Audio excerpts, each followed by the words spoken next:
Señoras y señores, intelectual, periodista, pero lo vamos a conversar, porque tiene una noción del periodismo y no se mete en los líos de los periodistas. No. Loco lindo o loco de atar, también lo vamos a tratar de descifrar en esta charla. Con ustedes, Jorge Asís. ¿Qué hace, Turco? Muy bien, ¿cómo estás vos? ¿Cómo hago para estar a la altura de tu presentación? No sé, loco lindo, loco de atar. No, nada de eso. ¿Qué sos vos? Definite. Yo soy, me llamo Jorge Asís. Profesional de la palabra. Así me presento y así estoy en el portal. Mi territorio es la palabra. Y las ideas. ¿Cómo te sentís vos definido como periodista en el mundo del periodismo actual? Un periodismo artesanal. Un periodismo artesanal con editorial, con información. Soy un periodista antiguo. No leo los diarios o miro televisión y le doy consejos a la humanidad. No.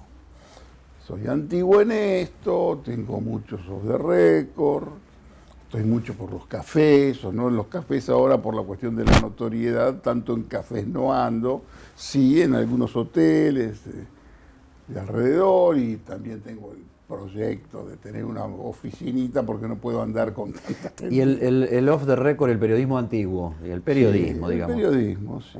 ¿Te ocupa un tiempo establecido? Decís, Sí. de tal hora a tal hora, No, hago de periodista, no, o van saliendo las cosas? Eso sale, vos sabés que sale. Vos tenés tus contactos, pero bueno, yo trato de tener mis fuentes. Te digo porque sobra el periodismo de tipos que le dicen al mundo cómo tiene que ser. No es lo mío.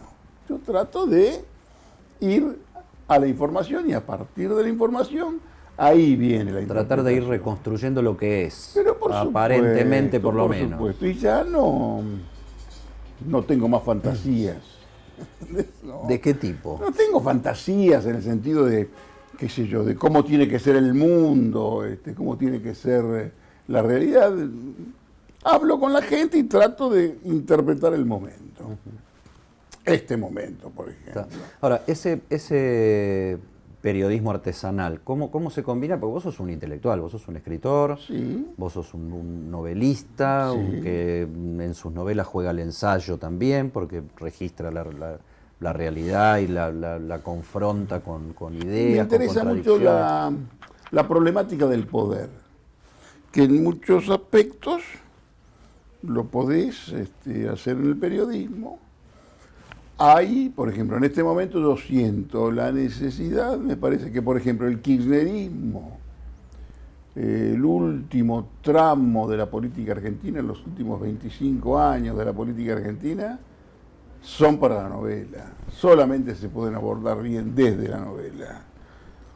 Kirchner es un personaje monumental que hubiera fascinado al Gabriel García Márquez, a Valle Inclán, al Roa Basto, porque fue el último tipo que tuvo una construcción de poder.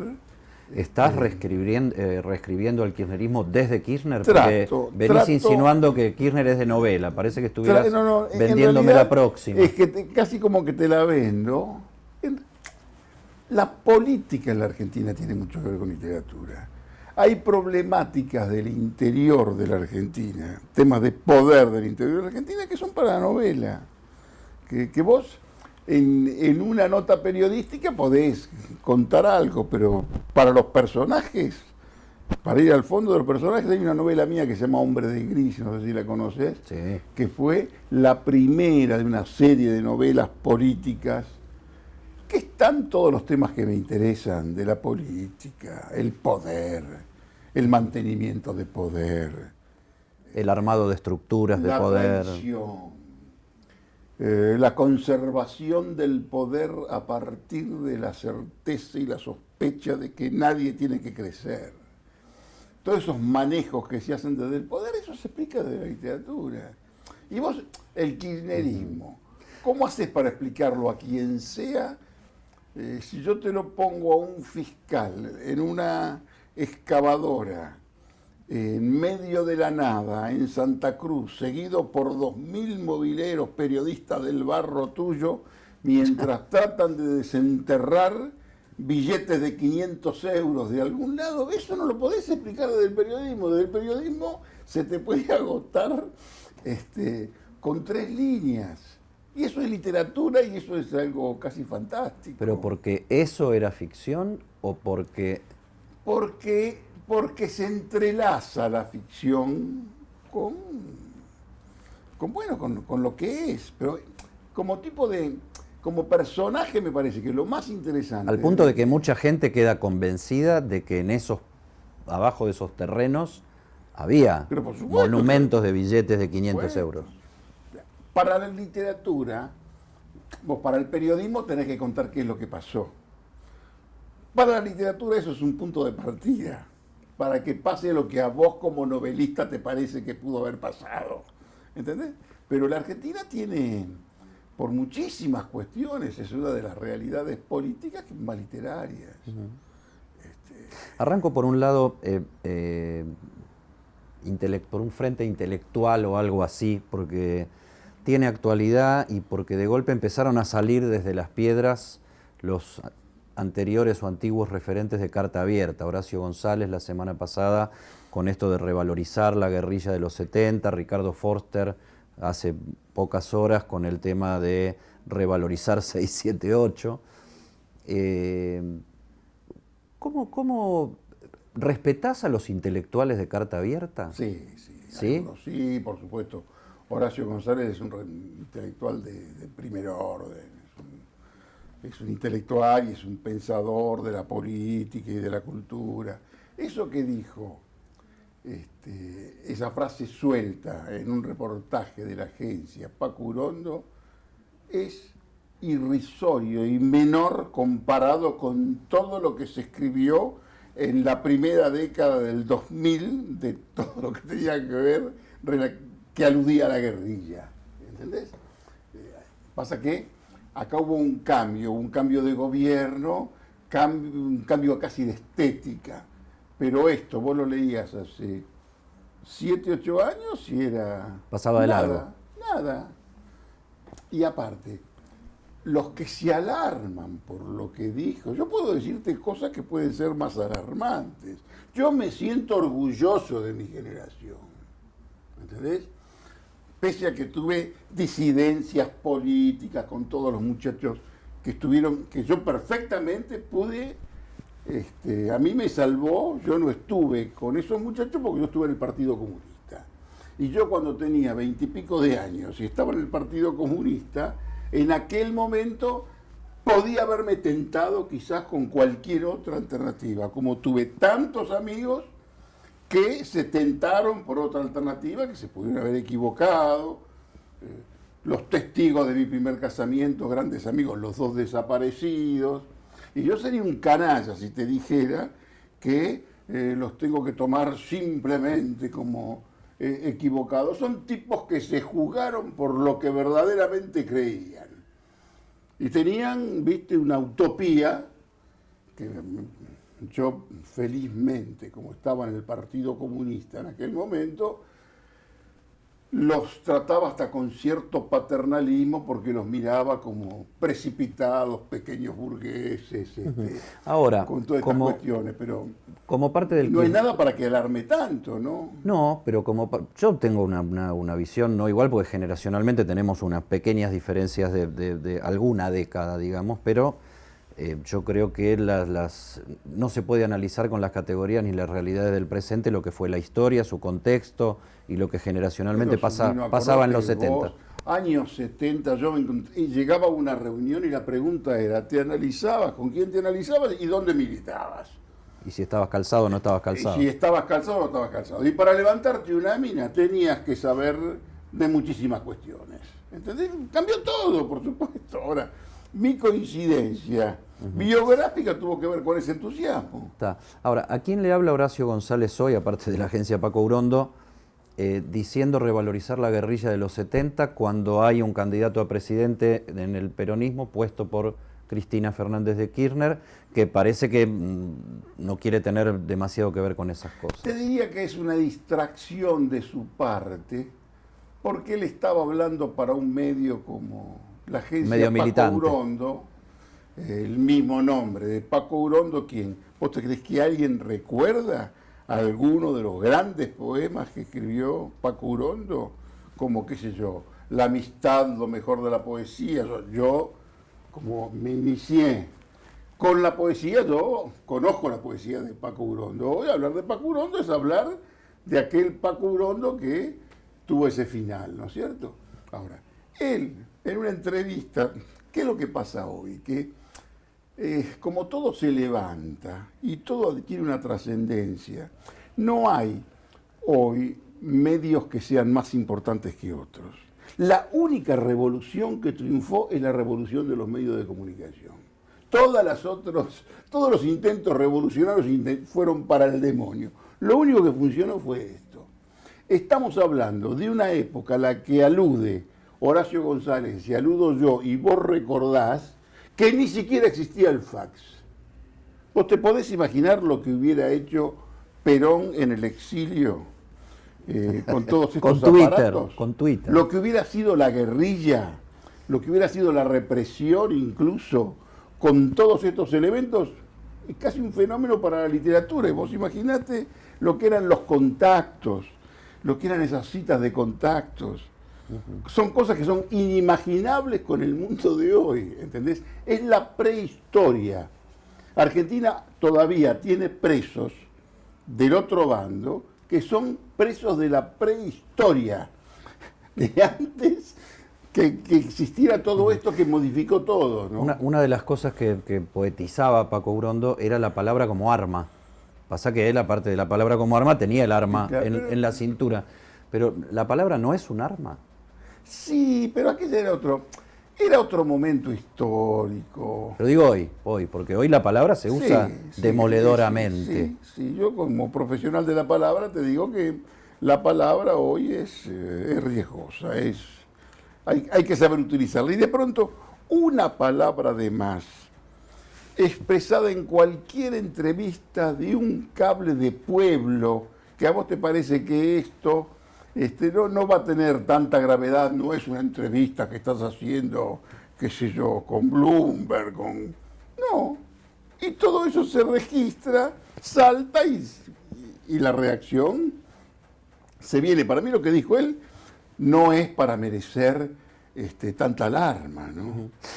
A mí lo que me llama la atención de lo que dijo Horacio González es las variopintas diferencias que va a tener que enfrentar en su eventual presidencia, porque todavía no ganó, Alberto Fernández, donde ahí tenés intelectuales con mucha potencia ideológica y experiencia hasta combativa, tenés movimientos sociales, tenés sindicatos tradicionales, tenés el peronismo, un masismo no sé qué, tenés gobernadores que cada cual juega su partido, tenés toda una serie de corporaciones y sectores. ¿Vos le ves uña de guitarrero a Alberto Fernández para conducir eso en un esquema de poder? Porque por otra parte, vos, en lo que vos decías de lo que te fascina de la construcción del poder y cómo describías lo que te interesa, el poder, la traición, la construcción, la pulsión de permanencia y qué sé yo, lo que te interesa mucho es el peronismo, digamos, porque todo eso define el peronismo. Pero Alberto, vos que lo conociste y hasta confrontaste, te diría en su momento, con Alberto, jefe de gabinete de Kirchner, ¿le ves uña de guitarrero para amalgamar eso? Sí, yo creo que acá el tema, más que por Alberto Fernández, pasa por la doctora, ¿entendés? La doctora, yo digo que tuvo una genialidad táctica para lo que puede ser una patología estratégica, ¿entendés? A ver. Claro, pues la genialidad táctica es la comprensión de su momento histórico.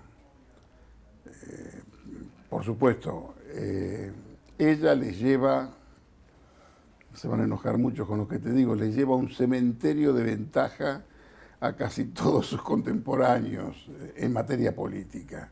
Ella es muy hábil. Como dirigente político, como dirigente como política, cuadro como político, cuadro político, como le gusta decir a ella. Muy bien. Yo te digo porque se puede decir campo de ventaja. ¿No? Digo, un cementerio con la memoria de todos los muertos que están enterrados. Ella sabe que tiene que estar ella para mantener sus votos. ¿No es cierto? Pero no puede ser ella. Y tiene que designar a otro. El dedo heroico, el dedo hegemónico, decisivo, es el de ella. Y me parece que eligió bien. Elige a alguien que la mera elección es de por sí una autocrítica. Hay un mensaje hacia el centro y simultáneamente todo aquello que le pueden reclamar y criticar a ella, se lo dijo ya el elegido Alberto Fernández después del 2008. Casi todo lo que se le puede reprochar, ya se lo reprochó este muchacho. El gran problema estratégico que tiene es con todos aquellos que avalaron todo lo que hizo el cristinismo a partir del 2008 hasta el 2015. ¿Entendés? Porque es una jugada muy hábil, pero bueno, hay muchas otras cosas que ocurrieron y que hay gente que la bancó. Bueno, pero ahí estaba la cámpora como fuerza orgánica, digamos, y todas sus distintas versiones, y los intelectuales de carta abierta casi como unos escribanos ideológicos de cada medida o cada paso son que daba. Profesores, intelectuales, importantes, pero no creo que tuvieran algún peso político. La cámpora era otra cosa. La cámpora fue una creación inicial de Néstor Kirchner, que no salió la primera vez, que terminó en esa cosa disparatada que fue el Compromiso K, pero la creación de la cámpora de Néstor Kirchner y después de Cristina Kirchner, la cámpora, que hoy son muchachos de 40 años, yo no irónicamente digo la agencia de colocaciones, la cámpora, me parece que está mitificado hasta la preocupación que produce en gente bastante desinformada de qué es lo que pueden llegar a ser estos muchachos. Creo que se van a recluir en la provincia de Buenos Aires, inicialmente. Guado de Pedro tendrá algún lugar ministerial. Me parece que en un principio la doctora se va a quedar en el Congreso, tendrá algún derecho a veto, posiblemente pida por alguien, pida muy poco. Es demasiado inteligente para saber que lo tiene que dejar gobernar al otro. El problema es que... De algún modo lo va a tener que blindar, no va a ser conflictiva, decís vos. No creo que sea conflictiva. Y me parece que ahí está la otra presencia del más profesional de la política que está en ese frente, que es Sergio Massa, que también te diría es un proyecto de político bastante interesante y literario seguramente en algún momento, pero que también ahí le pone, si vos querés... ¿Qué es para vos Massa, un mini Néstor? Un grado, no, debe ser de los políticos que yo conozco el que mejor conocimiento tiene del Estado. Hay muchos tipos que llegan a algún lugar y no tienen la menor idea de cómo funciona la botonera, qué es lo que puede tener. Ahora, el problema más grave es con lo que se van a encontrar estos muchachos. ¿Entendés? Y yo, esa frase que ustedes también recogieron en Perfil y que pegó tanto cuando yo digo, Macri ya fracasó, córrase, deje fracasar a otro, que fracase también Alberto. Y es porque no es una visión pesimista ni desesperanzada, es una evaluación que tiene que ver con la realidad con la que se van a topar y qué es lo que piensan hacer con esa realidad. Si, digamos, tu gran objetivo es hacer un pacto, y te digo tortitas negras. Ahora, ¿a vos que te ya gusta era viejo eso en el 70. A vos que te gusta la literatura y tratás de terminar resolviéndolo todo por ese lado, de Menem se decía, este payaso no dura 4 minutos. Claro, claro. De Kirchner se decía con el 22% de los votos, escribió Escribano, dijo, chao, este es un gobierno que pasa. Vos lo comparás a Alberto con los líos que se le vienen y toda esa ebullición que tiene alrededor y decís que fracase. No, yo no digo que fracase. No. Pronosticás de alguna manera. Veo que como viene. No hablo de tus deseos, hablo de tus Veo pronósticos. que como viene. Si lo que quiere hacer es un pacto, es una aspirina eso. El pacto social. Ese pacto social ya era viejo en los 70. Era viejo cuando lo intentó hacer Helbar con Ruch y en vida de Perón incluso, ¿no es cierto? Eso es nada. Se va a encontrar con un endeudamiento que es un endeudamiento político e ideológico. No es solamente plata lo que debes. Es una plata que se le dio a alguien para que ganara la elección, pero sobre todo porque participaba de una misma visión del mundo que tenía el que te la daba. Es muy o sea, vos decís que alianza. vos estás diciendo que el fondo se abrió a la Argentina para financiar la reelección de Macri. Fue para ayudarlo a Macri. Hoy en el fondo la evaluación te la van a decir, le dimos 50.000 palos a este y ni siquiera ganó la elección. Y le dimos 50.000 palos que tiene que pagar el otro, ¿no es cierto? Que tiene que pagar el otro, pero con el otro no vamos a tener la condescendencia que teníamos con aquel que aparentemente era nuestro. ¿Entendés? Acá tenés que evaluar algo. A lo mejor le va mal a Bolsonaro, seguramente le va a ir mal con el tiempo a Bolsonaro. A Trump también tiene muchísimos problemas, pero ellos tienen una alianza de hierro hoy. Brasil y Estados Unidos. Y ellos tienen la malísima información y peor evaluación de creer que la doctora es bolivariana. ¿Entendés? Creer que la doctora es bolivariana es no entender absolutamente nada. ¿Lo creen o necesitan creerlo?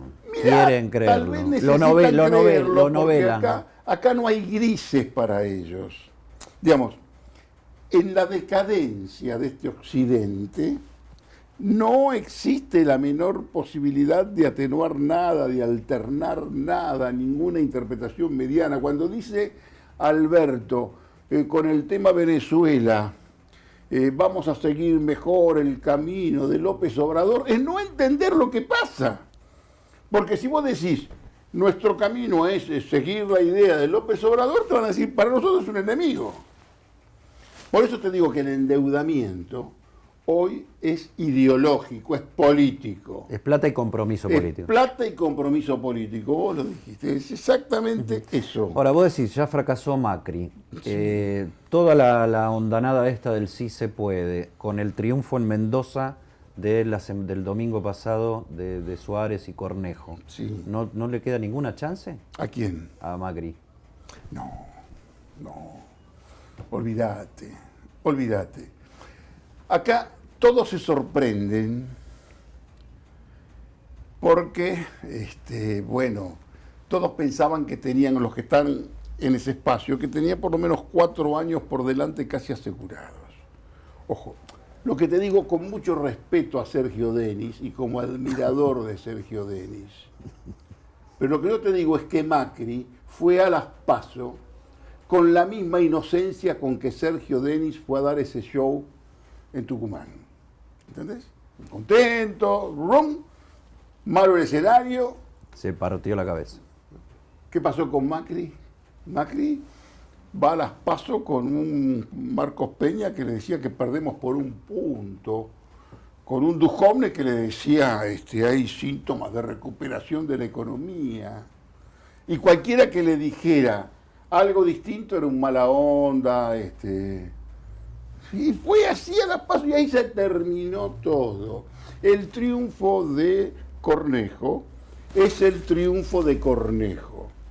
Cornejo va a poder disputar el rol de jefe de la oposición junto con Rodríguez Larreta y María Eugenia Vidal, junto los dos, él asociado a Lustó, o sea, al Cotino Siglia, y Pichetto. Ajá. Y Pichetto, que hoy Pichetto es el personaje más claro del Frente Cambiemos. Es muy curioso, yo lo comparo con Alcibíades, el mito de Alcibíades, que era aquel estratega de Atenas que sorprende a los atenienses cuando viene al mando de las tropas de Esparta, ¿no? Yo escribía y decía los otros días que por ahora el único milagro de Cambiemos se llama Unión Cívica Radical, con Morales, con Cornejo, con Corrientes y con alguna otra cosa. Y vos me estás diciendo que Cornejo está en el juego que viene para esta novedad, ¿no? Porque de acá lo que parece que sale es una oposición Bien. a Alberto De algún modo orgánica. En la Argentina existe la purificación del fracaso. El fracaso purifica, ¿entendés? Uno se purifica con el fracaso del que te sucede. ¿Entendés? Así, todos, de pronto, el fracaso podía haber sido cualquiera y con el tiempo vienen nuevos fracasos y hace que los fracasos anteriores pasen al lugar, si vos querés, del mito. Estos muchachos van a cabalgar sobre las vulnerabilidades que va a tener este frente. Si vos me decís, ¿qué es lo que hay que hacer? Es lo más polémico que te puedo decir, para que esto no vaya directamente a una situación de no retorno, y tenés que impactar, tenés que modificar, tenés que cambiar. Es una utopía, tenés que hacer cosas que no tienen nada que ver con tu ideología. Y quien puede hacerlas y quien puede llevarlas adelante es quien tiene el poder hoy, que es la doctora. ¿Entendés? ¿Qué es lo que se puede hacer hoy? Me van a matar todos, pero lo único que se puede hacer hoy es neomenemismo. Si vos querés, para generar al menos un shock, y yo no te hablo de lluvia de inversiones, yo te hablo de las inversiones que hay acá. En todas las casas seguramente hay plata, ¿entendés? En todas esas casas que hay plata debe haber 300.000 millones de dólares de tipos que están aterrados, que cada vez que cierran la puerta no saben qué hacer. Vos aquí tenés que hacer un mix, tenés que hacer entre el poder político que te puede deparar el peronismo y las reformas que solamente de pico hablan los neoliberales o liberales. En el estado en que está la Argentina, sea fundamentalista, trotskista, marxista, radical, peronista, que te emociones con el discurso de Máximo Kirchner, tenés el boleto picado. ¿Entendés? Acá tenés que hacer reformas que nadie se atreve a hacer y que son imposibles de hacer y que solamente se pueden llevar adelante desde el peronismo. Y si vos tenés peso político y decisión. Menem perdió 2 años.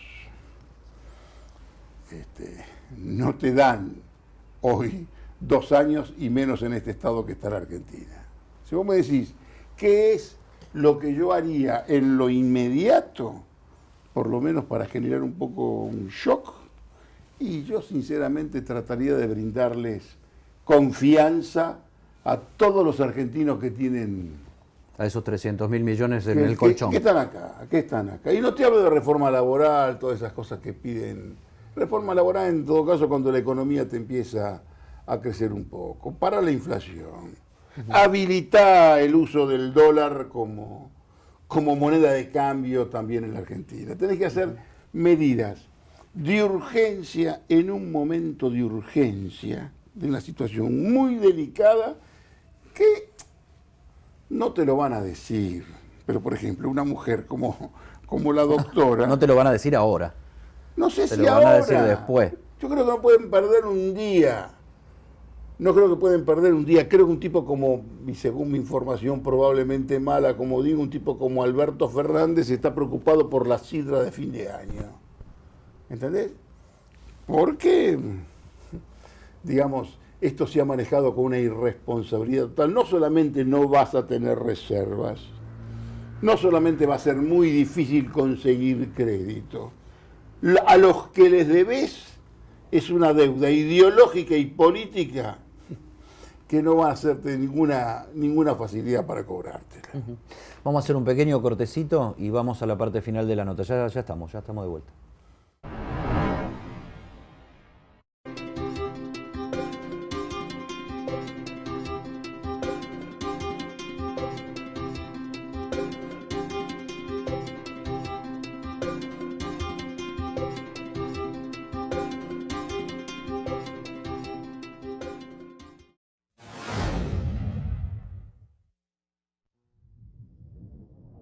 Seguimos entonces con Jorge Asís. Jorge, vos que lo novelás todo, una novela que se está abriendo o reabriendo es la de la justicia. Sí. El Consejo de la Magistratura habilitó investigar a Bonadío. ¿Qué viene ahí?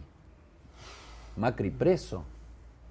Mira, Macri tiene 90 causas. De las 90 causas hay 5 o 6 delicadas. Cuando perdés el poder, las 90 son delicadas. Eso no te voy a teorizar vos al respecto, porque, bueno, vos sabés que yo con el tema de la justicia soy muy cuidadoso, yo no me atrevo, sinceramente, a cuestionar ninguna sentencia, ni siquiera soy abogado. A mí si me decís, como muchos colegas que salieron a masacrar a la Corte por el último fallo, le digo, mira, sinceramente, hubo 15 gobernadores que hicieron ese reclamo. Me parece que alguna razón el reclamo jurídica, por la retención del claro, IVA. que alguna razón jurídica tienen. Yo desde una columna salir a masacrar a la Corte, por eso me parece una tontería. Creo, y vamos a la información, cae la doctrina Irurzun.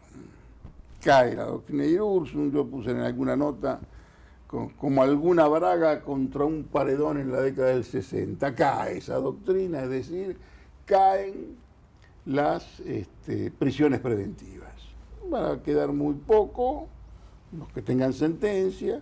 Acá se abre otro debate que preocupa a la izquierda y a los defensores de derechos humanos, a las organizaciones.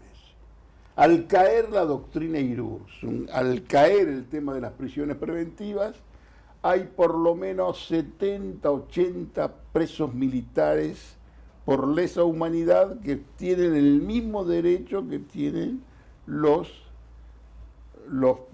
que estaban presos y que salen por esta cuestión. Este es el tema. Los mayores, los enfermos. Esta es la discusión que se viene, son los presos de la prehistoria, de la época anterior al fax, incluso, anterior al fax. Por ese lado se viene. Por el lado de la justicia, hablar de la mayoría peronista de la Corte me parece una falta de respeto. Te soy muy sincero.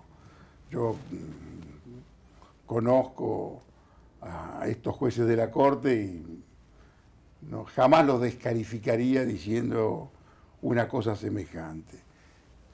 Cambian de pronto algunos vientos y bueno, y algunos jueces, como algunos periodistas, vos bien sabés que todos tratan de ver cómo... Ahora, por conocimiento de la historia, pues ya decís que no sos abogado, pero esto que vos decías antes de que la deuda con el Fondo Monetario Internacional es más política e ideológica que plata, ¿vos crees que eso tiene chances de judicializarse?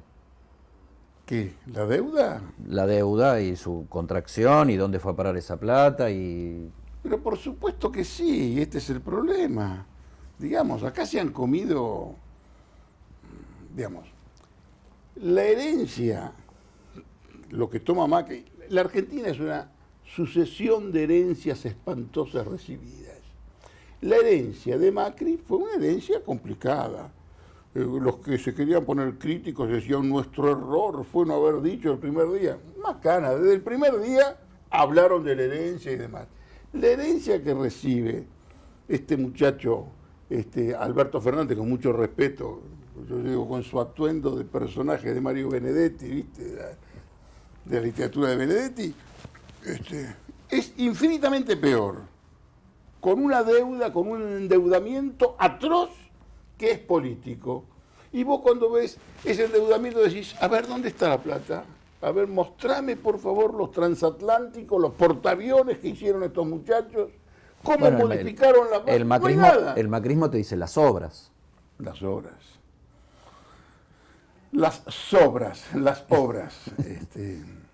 Mira, por supuesto que se podrá judicializar, pero yo en eso no, sinceramente no pongo grandes ni esperanzas, no espero yo absolutamente nada de eso.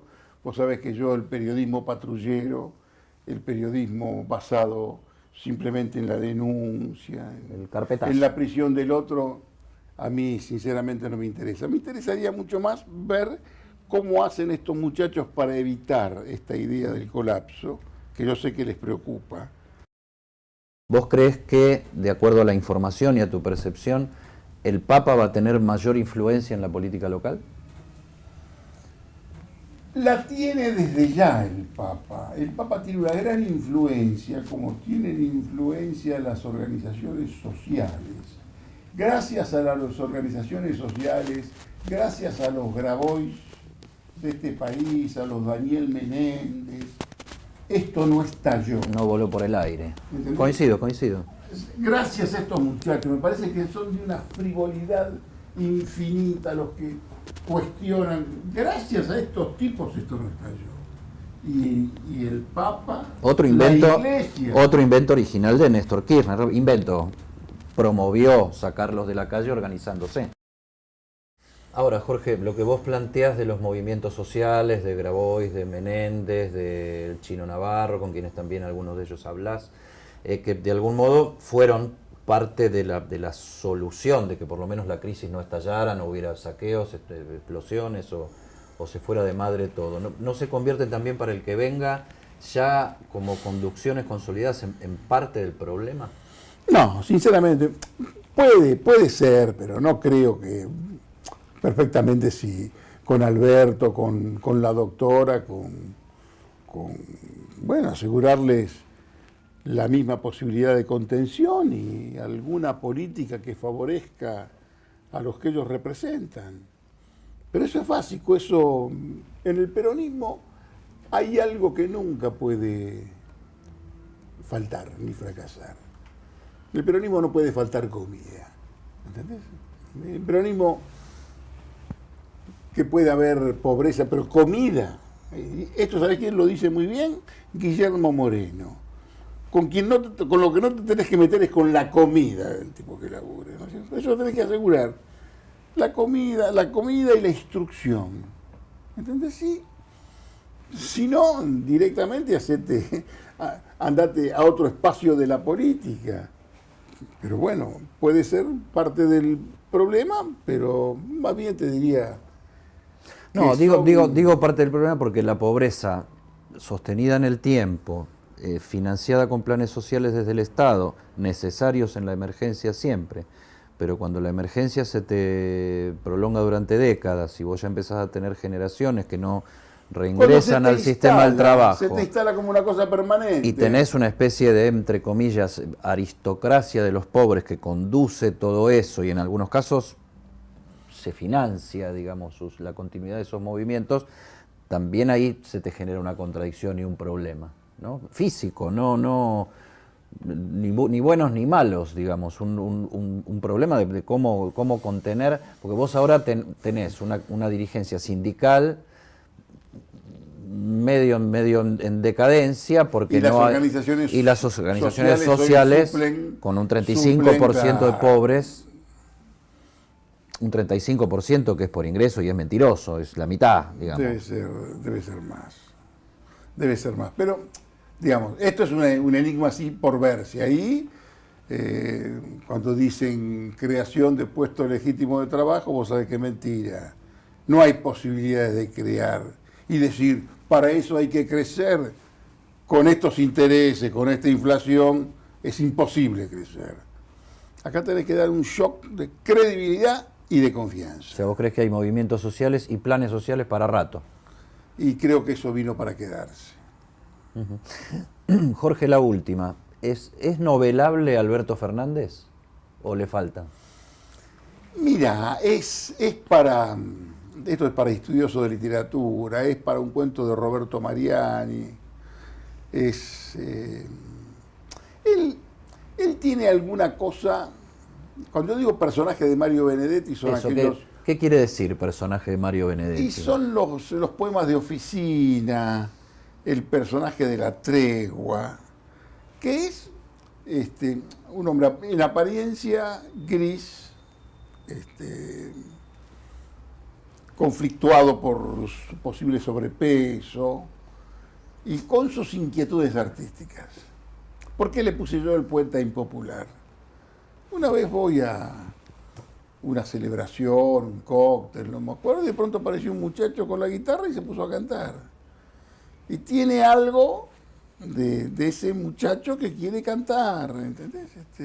Es inquieto, pero da todo un aspecto de burócrata. Eso iba a decir, un burócrata. Claro, y eso es lo que tiene que ver con los personajes que trabajó mucho Mario Benedetti y Roberto Mariani. Es el autor de los cuentos de oficina que nadie más lee y está absolutamente olvidado y que yo soy uno de los pocos que lo puede recordar, ¿no? Uh-huh. Y vamos a salir a pasear a Dylan, todos juntos. No sé. Yo creo que él es lo suficientemente inteligente como para no comerse los amagues que le tiran. Él a veces queda como un gran consumidor de amagues. Por ejemplo, jamás, si yo fuera consejero o estuviera cerca, lo hubiera estimulado a que se pusiera a discutir con Mario Negri, por ejemplo. Si vos discutís con Mario Negri, ahí sos vos el que te devaluás. Jamás lo hubiera estimulado a meterse con el caso Santoro. Vos no sos panelista de Intratable, sos el presidente electo de la Argentina. ¿Qué te vas a poner a discutir sobre el caso Santoro? Y lo que menos le diría que hiciera es que se ponga a terciar y a opinar sobre un conflicto sindical y para colmo que no le den bolilla. Hermano, ¿entendés? Digamos, son muchas las tentaciones que vos tenés desde ese lugar que de pronto te consumís todos los amagues que te tiran. Y ahí me parece que en eso tal vez sí tendría que cuidarse un poco y comportarse como un estadista y tener su propio Alberto Fernández. ¿Entendés? ¿Qué es su propio Alberto Claro, Fernández? Alberto Fernández es el propio Alberto Fernández de sí mismo. Es el secretario, el jefe de gabinete, el funcionario correcto que tuvo Néstor Kirchner y hoy parece ser él el mismo asistente suyo personal. Y tal vez quiere ser su propio jefe de gabinete también. Me parece que hay una especie de acaparamiento de sus roles y en realidad él tiene el 4% de los votos. Él lo reconoce y lo sabe, él está puesto. ¿Pero eso no cambia cuando te sentás ahí? Sí, pero me parece que sí, que puede cambiar cuando te sentás ahí, pero para eso tenés que tener un vuelo propio, no comerte la magia de crear el albertismo. ¿Qué es lo que hace el adversario? El adversario le quiere adelantar el conflicto. Hay un conflicto, si vos querés, en el frente de todos latente. El adversario te lo busca adelantar. Vos no tenés que comerte la amague y permitir que te amaguen de esa forma, si vos querés. Porque la creación del albertismo forma parte también de los amagues. ¿Qué fue lo que muy bueno que hizo Alberto? Ayudado por un excelente consultor muy connotado, del cual no te voy a hablar, que es una persona muy, muy allegada. La alianza con los gobernadores, que tal vez la alianza de gobernadores va a tener otro club de gobernadores pronto. un club de gobernadores con Buenos Aires, con Chaco, con Santa Cruz, ¿entendés? Que son otros gobernadores que también van a tener su propia interna con los gobernadores. Lo que hizo Alberto fue correcto. Y en la estrategia que se fijó la doctora, Alberto fue el mejor candidato que pudo haber designado. Ahora, hablar de amigos de Alberto me parece perfecto porque hay muchos amigos de Alberto que están con él, que son del peronismo de la capital. Peronismo de la capital que tiene sus connotaciones bastante particulares. El peronismo de la capital, que son sus amigos, buena gente. Y que ha sido básicamente perdedor en la capital. Bueno, solamente ganó con Herman. Con Herman González en el mejor momento de Menem Cavallo. Y reemplazado incluso hasta en las formas y hasta cierto folclore peronista por el macrismo en la ciudad de Buenos Aires. Bueno, algo de eso hubo, pero bueno, ¿qué tiene que ver? Eso lo hizo muy bien. Hablar de amigos de Alberto me parece perfecto. Hablar de albertismo es comerse una mague. Última, ¿cómo pasa a la historia, por lo menos en tu novela, si alguna vez lo tratás, Macri? Macri fue un excelente producto desperdiciado. ¿Entendés? Esto lo escribí, no es que te lo digo ahora. Macri, un producto que si vos lo hubieras trabajado bien, con política en serio, podías haber trabajado y haber creado un personaje gravitante. Flaco, fortuna, blanco, mujeres bellísimas. Ojos turquesa. Empresario, moderno, juega el bridge, aparte con sus inquietudes políticas y con su familia y su riqueza que no tiene por qué meterse en política. Si vos le hubieras puesto un poco de política, el problema es que el macrismo no fue ni bueno ni malo, fue insustancial. No fue. Fue insustancial. ¿Entendés? Y en esa insustancialidad, bueno, que lo ves, vos ves cuál es su mensaje.